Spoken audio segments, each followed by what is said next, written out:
Finding your strength again after divorce can at times feel impossible.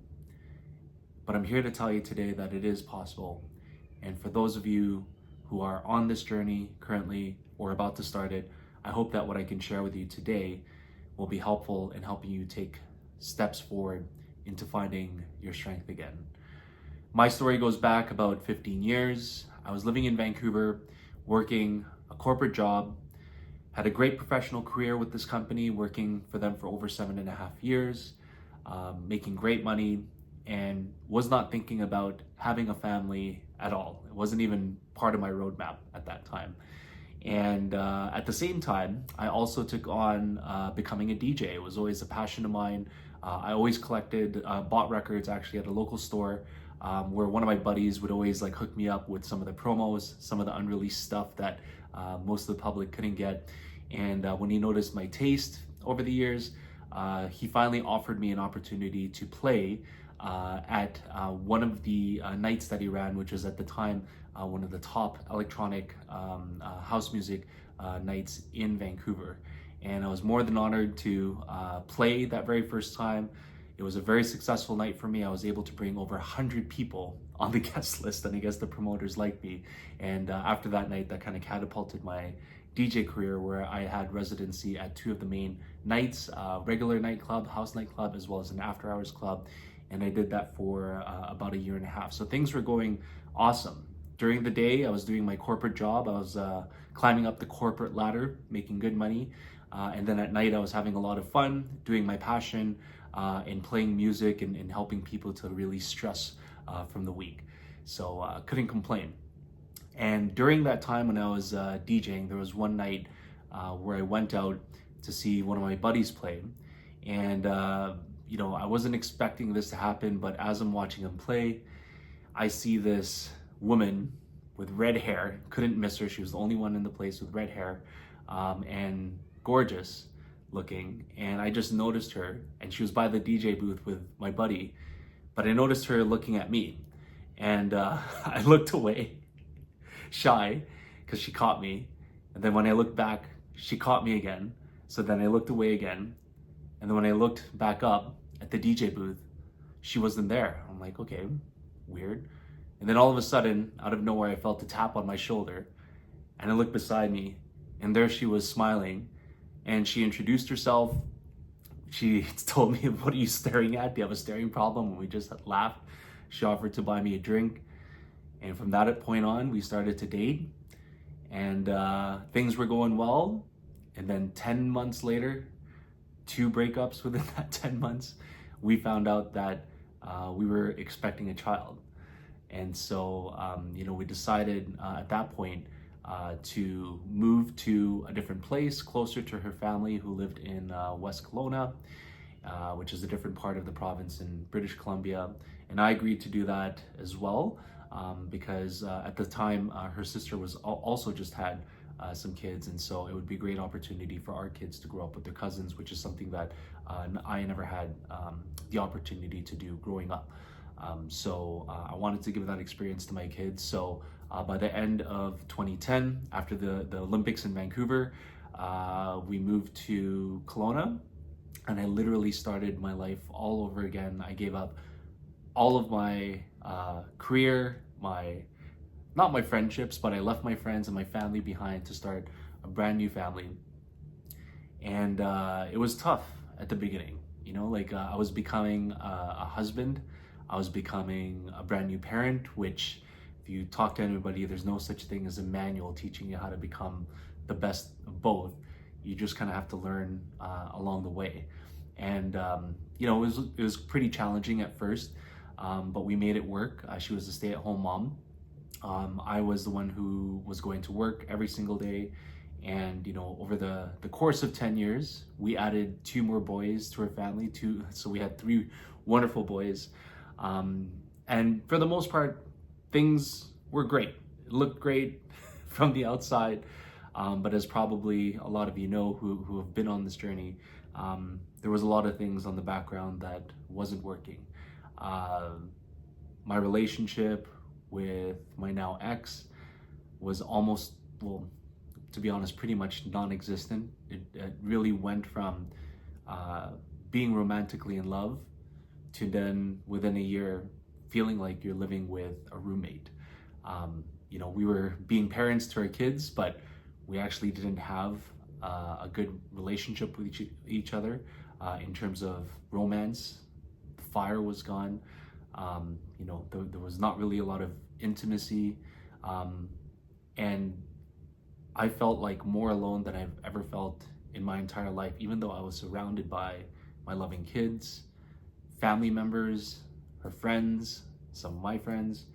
It was one of the loneliest times in my life. And, I wasn't perfect either, too. I was pretty depressed. Now looking back, I was a pretty depressed person, and didn't realize that I was utilizing weed and alcohol to suppress that. I was just trying to numb myself because of, the day-to-day stress and of being a parent and also trying to be a great father for my kids. But yeah, over the course of 10 years, things were not actually really going well in my relationship with my ex, and we were just literally going through the motions. And there was some toxicity is there as well. A lot of you folks have heard about like the nagging wife. That was kind of my life for quite a few years. There was a point in time where it felt like going to work was like a relief, because being at home felt like walking on eggshells, not knowing, what's the next thing that I didn't do right, or, it never felt like I could ever do anything right for my ex-wife. And I think part of it was I truly believed at the time that motto, happy wife, happy life, was the way to go, and found out that that's absolutely the farthest from the truth. And so over how many years I tried to do everything to make her happy, whether it was trying to do projects in the house or trying to earn more money. And, it was confusing because at times it's like, yeah, make more money. And then some other times, no, we don't need any more. So I'm like, what? I was letting her pretty much dictate the direction of the relationship. And, just in even mentioning that and looking back in hindsight, I wasn't the man that I needed to be either. Like we both weren't perfect. But it didn't help that I was not really a man at that time. And I was dealing with my own issues that I was burying with, weed and alcohol. So as you can imagine, some of you have been there before too, like it did not work out well. And by the 10th year, I decided to schedule a meeting with a couples counselor. We actually tried meeting with a couples counselor about 8 years previous, but it worked for a little bit, and then within like a month or so, we just kind of went back to our ways and we just kept trugging along. So this time, it was getting critical, and I felt anyways, we needed to talk to somebody and get some help. And by the time we met the counselor for the very first time, and I was expressing, the reason why I set up this meeting, when it was her turn to talk, I was completely shocked because what she said afterwards totally caught me off guard. She essentially said that she didn't want to continue anymore and that she wanted to end the relationship. And that hit me quite hard because, again, I didn't expect it. And it was at that moment that you start to see everything that you've worked hard for to build, to provide for your family, start to just crumble away, and there's nothing you can do to save it. Like there's that saying, it takes two to tango, and literally I didn't have a dance partner anymore. It's funny when I talk about this because it's been years now, but it just takes me back. But I remember the feeling, and it's one of the reasons why it was a catalyst for me to really look at my life and question, like, what am I doing and what is my purpose in life? So after that meeting, when we met the counselor, we decided to co-parent in the same house. For whatever reason, I didn't move out right away. And now looking back, one of the main reasons why I was hesitant to move out, if some of you can relate, like when you're used to seeing your kids every single day, and now there's the possibility where you will not see 100% of the time for the remainder of time leading up until adulthood. Like that was a very hard pill to swallow, and I was very scared to move into a space that would limit my time with my kids. So I stuck it out, living in the same house with my ex, still working, being the only one working while she started to date. And there's nothing wrong with dating, but I should have moved out in hindsight, but I didn't. Things became a little bit more toxic between me and her, but we're still great in front of our kids. That's one thing I'll credit her and myself with, even during that time and even up until this point. We never argued in front of our kids. We kept things very diplomatic. And our biggest concern about separating and telling them was, how is that going to affect them? And I think we did a really good job by just simply explaining that mommy and daddy weren't going to be together, but we're still their parents, and that we love them and we're still going to parent them together. And, they were totally fine. They were surprisingly unaffected, which was one of the biggest blessings throughout that transition of my life. But again, between me and her, it was not fun, like living in the same place with her. So after 18 months, I decided to move out and find my own space. One of my saving graces too, when I was living with her, was I decided, as soon as we decided to split up, I decided to sign up for a gym membership. Because I when we split up, the first question that you're gonna ask yourself is, okay, like I'm gonna go out in the dating market again. How am I gonna meet someone? And when I looked in the mirror, I was not in the best shape at all. I'm about 6'1". At that time, I was weighing 220 pounds, out of shape, overweight, smoking lots of weed, drinking alcohol. I loved craft beer. I used to think drinking alcohol was a hobby. It's not. It's not good for you. But I needed to do something to just start shedding the weight and start feeling better about myself. And even when I started at the gym, I did not go into the weight room for the first 6 weeks. All I did was go on the treadmill and do cardio. And I actually lost, combined with tracking calories through an app, I lost about like 35 pounds within the first 3 months. And so, but within the first 6 weeks, I started to feel some changes in my body, started to lose some weight, felt a little bit better about myself, and then started to lift some weights. So over the course of 18 months, I already started my physical transformation by going to the gym. It was very challenging because, again, being a single parent and co-parenting with someone who was not necessarily flexible with, giving each other time to do our own thing, I still was able to find a way to make it happen. And, had it not been for that, I probably would have gone pretty crazy and probably would still be using those vices of weed and alcohol. I was even smoking cigarettes. I forgot to mention I was took up smoking again after quitting for 8.5 years. So go figure, right? After 18 months, I decided to move out. I was very fortunate to find a place within 2 weeks by going on Facebook, finding a place about a 10-minute drive away from my ex, close to my kids' schools, close to their bus routes, so everything worked out.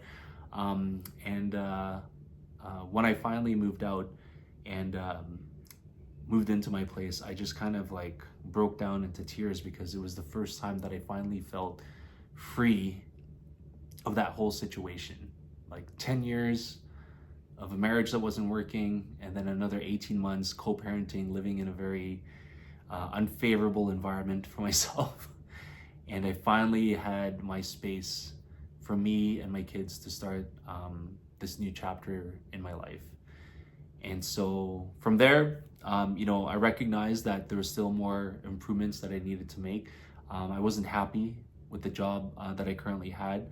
Leading up until that point, I was literally, taking jobs just to be able to make money, but they were not really the types of companies or the types of teams that were great to work for, to be honest. And for those of you who are currently working in a job like that, there are options out there. You just have to take that first step and really try to find something that you're going to be happier with or more passionate about. Life is too short to be stuck in a job that you just absolutely hate.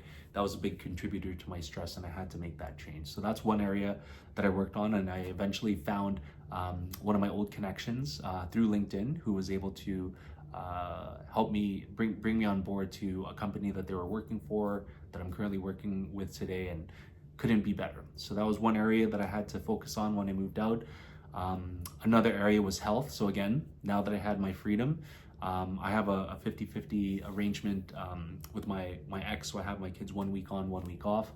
The week that I don't have them, I go hard at the gym, but I've been able to work out my week with the kids because my oldest son is 13. So I can leave them at home for a bit, and I can still continue my gym routine every single week. So, it's to the point now where I go 6 days a week, sometimes 7, but I only lift heavy on 5, and the other 2 are like core and cardio days, but it's become like just a part of my lifestyle. So that's an area I'm absolutely happy about, and I think was one of the catalysts and one of the biggest foundations of my growth when I finally moved out. Another area that I recognized that I really needed to work on was my mental health. I set up some time to talk to quite a few counselors on how to manage this transition, after divorce, but then also was getting some counseling on how to become a better parent for my kid. And if there's one thing that I really took away from all of that, was really focusing on being the best parent I could be for the kids. Like there was so much anger and frustration towards my ex that I'm sure some of you can relate, but the longer you let that linger in the back of your head, that's essentially you giving them your power. And I recognize that through lots of counseling and through lots of deep thought and reflecting on the past times. And it's not easy. There's still those moments where you have that anger. I don't think that ever goes away, but it just gets easier and easier to just push that aside and remind yourself, no, you're here now, and you're in a much better place. So aside from that, it was just interesting. Like as I'm going to see counselors, I was also like doing some research on things like law of attraction, spirituality. I came across the practice of NoFap. For those of you who don't know what NoFap is, it's essentially very similar to semen retention. I'll do some videos about that afterwards, but I was very intrigued because this was something that I had no idea about, but it was a very life-changing practice that literally helped me to transform into a way better version of myself, but also recognize that I actually had an addiction to the screen.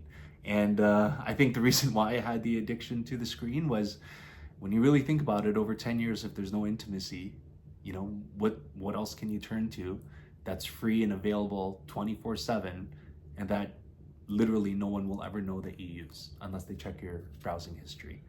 So that was an interesting epiphany for me, recognizing like how what started off as something out of curiosity when I was a child turned into a really serious addiction that significantly impacted not just my sex life, but my overall health and mental well-being. So finding some of these esoteric and spiritual practices couldn't have come at a better time. It's weird, like the universe will provide you with what you need when you're ready, and these things just came out of nowhere, just by simply searching law of attraction content on YouTube, and all of a sudden these cool things started to show up on my feed, which I started to explore and really helped me really helped me discover a little bit more of my spiritual side, which I'll share in future videos. But going through all of that, I have a completely different perspective on what the meaning of life is, and that the opportunity that we have right now in front of us, like everything is there for the taking if you really want it. You just have to take that first step. And so, working on those areas of my life, I also started to realize what true happiness meant for me. And that's, I think, one of the big important parts of this journey is how do you define your own happiness, and how do you find yourself again after neglecting yourself for over 10 years, not really making yourself a priority, not taking care of your health, and where do you even begin? So, working on those areas of my life made me really recognize like my potential and what my strength really is. And it's funny when I tell this story to quite a few people, they're always surprised at how happy I am in life, and it's really like things could be worse. Things could always be worse. We're always in a position to show gratitude and to be grateful for everything that we have. Yeah, there's still some struggles financially. There's struggles at work. There's struggles with being a parent, but I think that's normal day to day. But if you can just shift your perception and see things in a different light, but also work on the areas of your life that are very important, like your mental health, physical health, even spirituality is huge. You work on those three areas, you're going to become unstoppable. And when your mood is positive and when you're happy, that's when the law of attraction really works for you. And it's surprising how many opportunities to connect with people, opportunities to build new relationships are appearing. And even my relationship with my kids has become even stronger. As I made a note here, and I didn't want to forget to mention it, but the physical health piece, if you're a single dad, that's huge for kids. I remember, a couple months ago, I was in my bathroom and I didn't have my shirt on, but my youngest son said, "Dad, you look like a superhero." And I never expected to ever hear that from my child, but just to hear that was like, that really hit home. And I want to be a strong role model for them. I want to be a strong coach and mentor for them. I want to be able to help them navigate everything that they're going to encounter in life, but just to even physically look like a strong father for them, like that's huge. That's something I never imagined 5 years ago. So finding your strength again after being divorced is possible. There are ways to improve yourself, which I'll share in future videos. But the biggest thing I want you to take away from my story today is that you are the only one who can take care of yourself. You are the hero that you've been looking for this whole time, and your strength is within you. You just need to know how to tap into it and learn what are the different catalysts that can kickstart the momentum you need to start growing in those areas. And so with that said, I hope my story was insightful and inspiring. I look forward to creating more content for you that's going to help you find your strength again after divorce. And again, for all of you who are currently on this journey, who are about to start this journey, know that you're not alone and that you have the strength that you need to become the man that you need to be for your kids and for you to be the strongest person that you need in this next chapter in your life. So with that said, thank you very much, and I'll see you guys in my next video. Peace.